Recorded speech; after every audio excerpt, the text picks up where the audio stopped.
Welcome to the Coast to Coast podcast, brought to you by Play Picks and the Lines. Coming to you from the West Coast, Josh Lander, joined by my guy Nate Weitzer, holding it down on the East Coast. And we are running through Thursday night's NBA slate. Going to go ahead and take a look at the Clippers and Grizzlies in this one. Some best bets and player props in here for you, as well as on Nate's article on playpicks.com. So make sure you check that out. And do like and subscribe to the video. We're often giving gift card opportunities away for you guys to guess some props. We had a couple of correct guesses in yesterday's video where we asked you to give us Bradley Beal's 3-pointers made plus the total amount of points, which ended at 29. Did have 5 threes made, 24 points, a little low for what we expected, but still 29 was the total. Got a couple correct guesses there. So we'll get 2 gift cards out to you guys. And as always, if you do still need a FanDuel or DraftKings account, head to fdpicks.com or dkpicks.com and find those listings in your area, such as what we've got for tonight. Nate, let's get into it. Yeah, the closest spread on this 6-game slate is the Grizzlies +1 at home against the Clippers. The total is holding steady at 221. In the other 5 games tonight, we got the Wizards +7 at Heat. We got the Warriors -8.5 at Cavs. We'll have a video up about that one. Spurs +2.5 at Wolves. The Sixers still shorthanded without Embiid, Thibault, or Danny Green, +7.5 at Nuggets, and we mentioned that one in a video. And then the Raptors are +10 at the Jazz. I was really interested in betting the Clippers here, Josh. If it's going to hold steady at just 1 point, I would definitely bet it with confidence. They've been a road warrior team lately. In this 9-1 stretch, they've actually only had to play 2 games on the road, but they had the second best net rating in those games and a 112 offensive rating, won and covered in both. It's really a tale of 2 seasons for LAC so far. They started 1-4, looked just awful on both ends of the floor.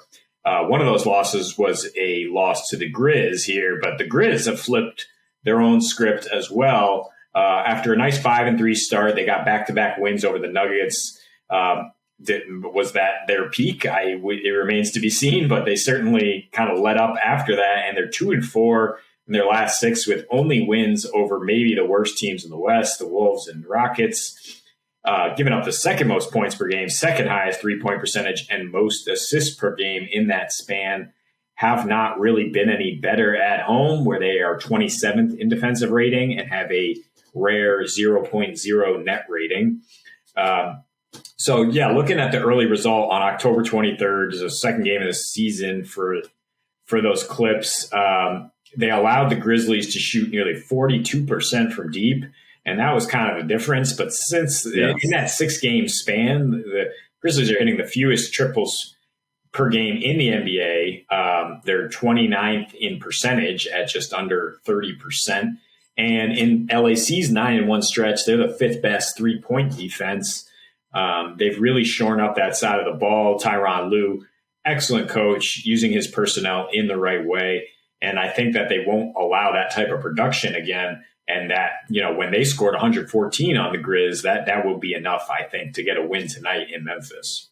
Yeah. I mean, it's been the same story for them all season is a lack of defense. They definitely came out on fire on offense, and they actually handed the Warriors one of their only 2 losses of the season, which was also really impressive. Maybe a little bit of kryptonite there for them, as the Warriors have struggled with them of late. But in this game, it is a little bit of a tale of the last 6, right? And the turnaround that the Clippers made specifically on defense in their last 6.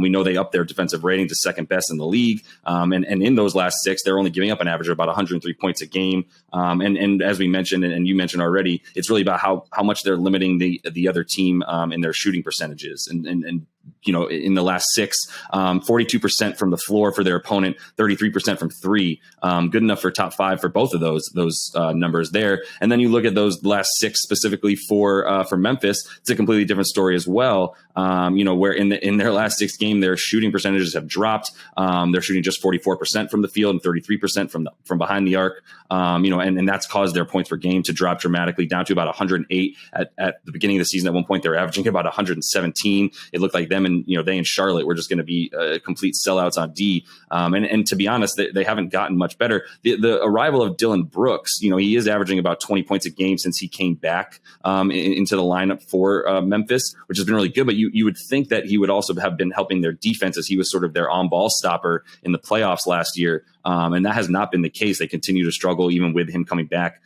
in November this year. So it's about the switch that the Clippers made on defense to being able to really lock up. And as we mentioned, Paul George as well. And I think Paul George props tonight. We mentioned he dropped 41 on the Grizz last time out.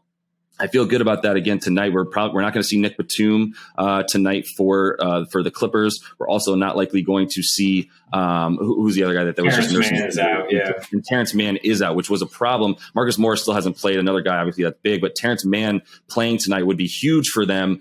He's not, which puts even more of the load on PG, and why I think it's his scoring numbers tonight that you target a little bit more than anything else. So 28.5 points for him. You can get that at about even money on FanDuel right now. I would take him to get those points over anything else. He has upped his game in a lot of ways, but he's still averaging about, as he's picked it up, it's about 27.5 points per game and still just under 5 assists as well. So I'm not feeling quite like it's a distribution night for him, especially with all those guys out that he would normally rely on.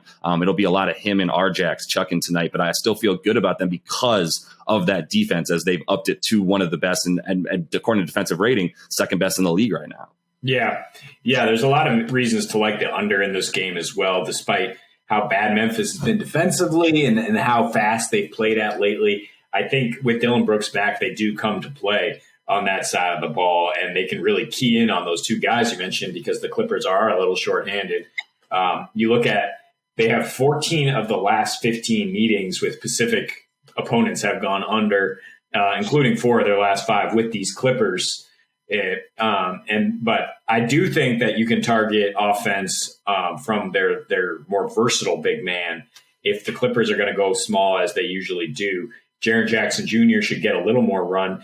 He's been ramping up after missing a lot of the last couple seasons with injury. He's been ramping up those last 7 games, averaging 15.6 points per game on 43% shooting. In his last 6 against the Clippers, he's got 50, 40, 80 splits, 18 points per game. And in that previous one, he shot 6 for 11 from the field for 21 points. So for him to get 14.5 points seems pretty easy. 21.5 points, rebounds, assists.